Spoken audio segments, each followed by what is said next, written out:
স্বামীর করা যৌতুক মামলায় কারাগারে গেছেন স্ত্রী। শুনতে অবাক লাগলেও এমনটা ঘটেছে।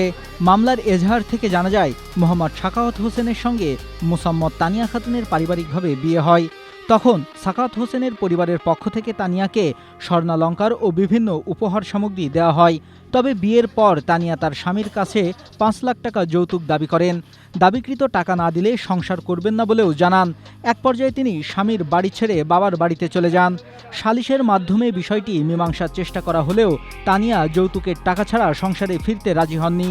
এতে সাখাওয়াত বাদী হয়ে ২০১৮ সালের যৌতুক নিরোধ আইনের ৩ ধারায় রাজবাড়ীর বালিয়াকান্দি আমলি আদালতে মামলা করেন। বসুন্ধরা কিংবা জলসিঁড়িতে অ্যাপার্টমেন্ট কিনুন ভাইয়া হাউজিং থেকে। আদালতের তদন্তের পর আসামির বিরুদ্ধে গ্রেপ্তারি পরোয়ানা জারি করা হয়েছিল। পরে আসামি স্বেচ্ছায় আদালতে হাজির হয়ে সংসার করার শর্তে জামিন নেন। তবে স্বামী স্ত্রীর একাধিকবার আপোষ মীমাংসার চেষ্টা করা হলেও তা ব্যর্থ হয়।